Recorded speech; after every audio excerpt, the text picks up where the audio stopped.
Are you looking for an affordable powder foundation that has good coverage, doesn't make you look powdery or cakey or overly made up, lasts all day, and can also be used as a setting powder? The one that I'm trying in this video just might tick all those boxes. I discovered this foundation when we were on vacation in early August in the hot, humid climate of Florida. And once I bought it, I have used it pretty much every day since then. It's available at Ulta. It's only $5.99 and it comes in 8 shades. So what is this powder foundation that I think might be my new holy grail? Well, come on in and I'll tell you all about it. So the compact is round here, and if I open it, you can see the product. I have already hit pan and I haven't even had it a month yet. At first I thought maybe it was because there just wasn't very much product in here, but there's 8 grams in here. And I went and checked, and my L'Oreal Infallible has 9 grams. And the Revolution that I also really like has 7 grams. So it's right in there as far as amount of product. And then you open this and you've got your mirror and then the powder puff down here. I have used this to put it on. It's not my favorite way of putting it on, and it's not how I'm going to put it on today. I don't particularly like using a brush to apply a powder foundation because I use a Retin-A product in my agency formula, and I tend to get some flakiness, sometimes under my chin, around my mouth, that kind of thing. And using a brush can be a gentle exfoliator and cause those flakes to lift, which with a powder foundation really doesn't look very good. So I like using a puff, and I got these puffs. It was a set on Amazon. I will link it down below. There was a set that had 6 large ones, 2 small ones, and 5 or 6 makeup sponges, and it was very inexpensive. So if you're interested in that, like I said, I'll link it down below. It will be an affiliate link. And these are just so soft. I really like using these for this powder foundation. So I already have my skincare on, and I have the e.l.f. Hydro Grip Primer on the right side of my face and the LA Girl Pro Prep HD Smoothing Primer on the left side of my face. I've used this with many different primers over the 3.5, almost 4 weeks that I've had it, and it's worked with everything I've used it with. That said, if you use a gripping primer or a hydrating primer, make sure and let it dry down before you go in with the powder, because if you take that powder and put it on top of a wet primer, it's going to stick there where you put it, and then it's not going to be able to be blended out very well. If you let it dry down, this is still a little tacky, the gripping side, but it's not wet, and you're going to get more smooth coverage that way than if you don't wait. I also learned the hard way that I should not put on my lip balm when I start my makeup if I'm going to use a powder foundation. I always like to wear a lip balm while I'm putting my makeup on, because then by the time I'm ready for lipstick, my lips are hydrated and that sort of thing, because right now they feel really dry. Unfortunately, if I put the lip balm on and then I get the puff into that a little bit as I'm going around my mouth, and then it is a mess. So foundation first, then stop and put the lip balm on. I also have on my concealer, and today I'm using the Revlon Candid, and I have 010, and just put that on, dabbed it in, and then used my e.l.f. concealer sponge to remove any excess. So we're going to take the powder and just kind of dab in there a little bit and pick some up. You could go ahead and just swipe this on and it would give you incredibly full coverage. I don't feel like I need that much coverage or want that much coverage. I do have a couple of red spots over here, so we can get an idea of how that's going to cover those. You can build this in areas where you want it fuller coverage and then leave it lighter in areas that you don't need it, so it doesn't look as powdery. So what I'd like to do is just kind of dab the powder on. And then once I get it on the skin, then I will take it and smooth it around. I am going to use this under my eyes, but I'm going to wait until there's almost nothing left on my puff and then cup up under to set my concealer. And while I do the other side, I'll give you a little information about Essence from the Ulta website. Essence's 16-hour Cover and Last Powder Foundation is a long-lasting pressed powder foundation that gives a smooth, matte finish without any caking. The benefits are that it's lightweight, high-coverage formula, has a matte finish, long-lasting oil and shine control for refined pores, up to 16-hour wear. It's waterproof, The packaging has a mirror and applicator sponge included, and Essence is cruelty-free. It's formulated without animal byproducts, parabens, fragrance, preservatives, or microplastic particles. And as I said, I have a little bit of redness over here, and so I'm going to just see if I can get a little more coverage on those spots. And I have one kind of over here. I am not looking necessarily for a foundation to cover everything on my skin. I still want to look like skin. I just want to be evened out. And for it to last all day, I am not interested in a foundation that I have to touch up at 4 hours or 6 hours. I want to put it on when I leave home to go to work. And generally I'm putting my makeup on around 11, 12 o'clock.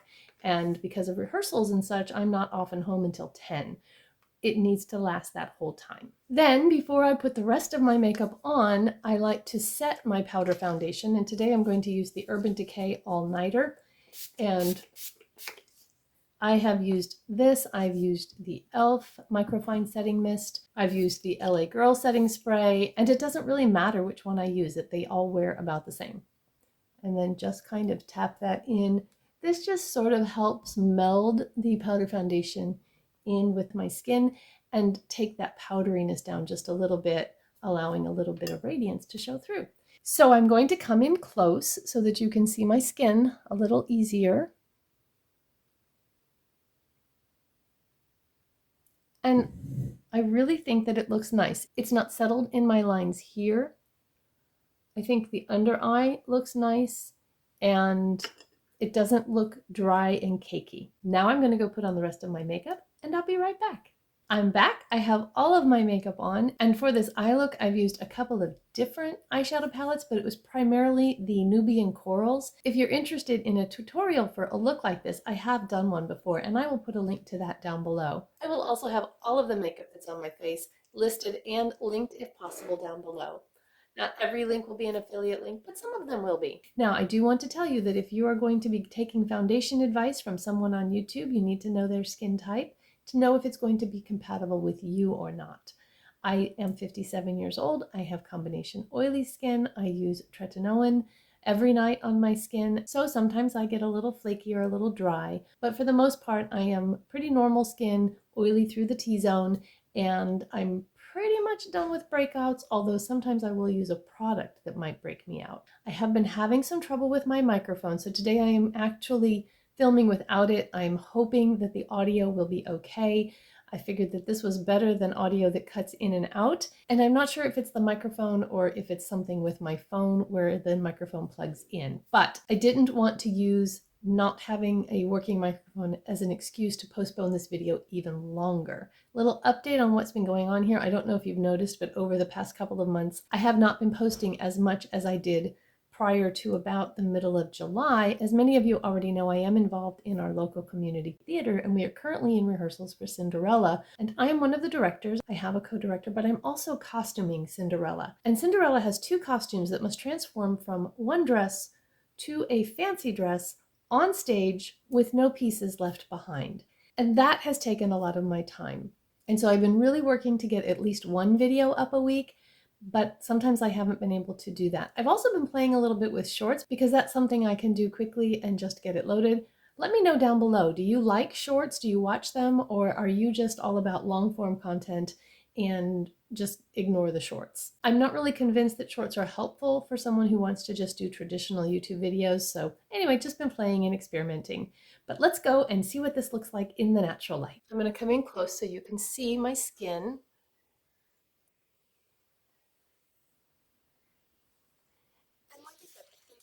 Really just pretty and natural looking. I don't think it looks powdery or cakey around my mouth or even really in the corners here. I sometimes get a little bit of gathering here in the corner with foundation, and it just really isn't. I will come back and give updates at the 4 and maybe 8 hour mark. I might be in the middle of rehearsal when 8 hours hit, so you might get a 4 hour and then probably a 10 hour when I get home. So I'm gonna go and have some lunch and I'll be back later, but for you, it won't be very long at all.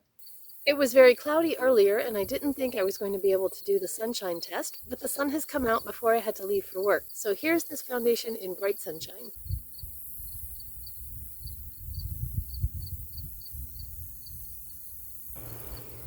Okay, so I have blown right by the 4-hour check-in. I was super busy at work and just completely forgot that I was supposed to do it.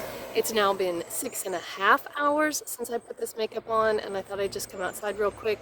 We've got rehearsal getting ready to start, and so I'm going to be busy again for the next 3 hours, and I wanted to get in here and do a quick update. I think it still looks really good. It's really not breaking down. It's not settling. It has a little bit of a glow, but I'm not super shiny. So anyway, I am outside. There's cars going by, and if you can hear okay, I hope. My friend just drove by and is giving me the eye. Anyway, so I'll be back for the 10 or 12-hour check-in after rehearsal. Bye.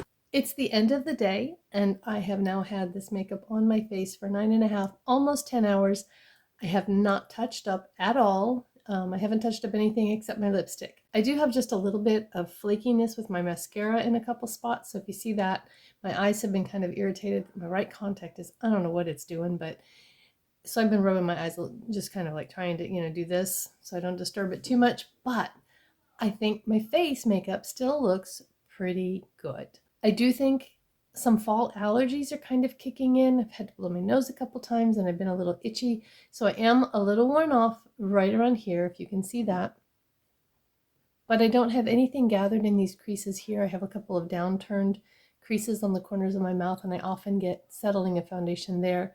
I don't have anything gathered weird around my nose, except, like I said, I do have a little bit worn off here. It has stayed well on my cheeks, and I do have a deeper crease along my jawline here because I'm a side sleeper, and so I sometimes get some gathering there. It still looks good on my forehead. It is a little bit shiny, but it's not tacky, and I don't feel like it's coming off, and I'm certainly not just like a grease slick. So, it's still very set. I am just really happy with this foundation. If you have dry skin and you've used this, let us know down in the comments how it's worked for you so that other dry-skinned ladies can get some information about it. I can't tell you how it's going to work on dry skin because I don't have dry skin. I'm also going to put in just a little bit of footage. I used this as a setting powder the other day because I wasn't sure how it would work over foundation, and worked great as a setting powder as well. Adds just a little bit of coverage, but you still get this kind of like sheen to it that's sort of semi-matte. It's not really glowy, but it's not completely flat either, and I just really like the way it looks.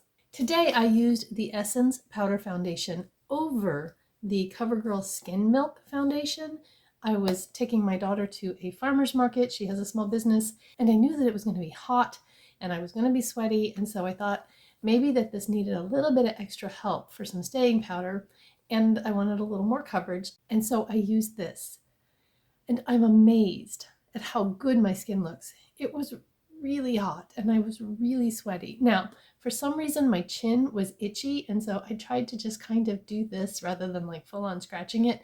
So it is a little worn off on my chin where I was scratching, but honestly, the rest of my face still looks really good. And I'm a little surprised.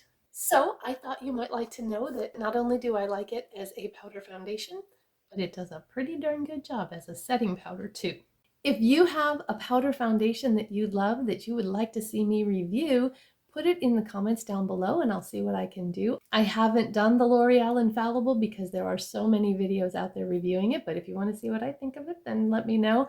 And I also have, as I said, that Revolution powder foundation that is also, I think, pretty good. So if you'd like to see my thoughts on that, I can do a review on that one as well. If you want to hang out with me a little while longer and see what I think about some other products, I'm going to put a couple videos up here and I'll see you there. Have a beautiful, blessed day.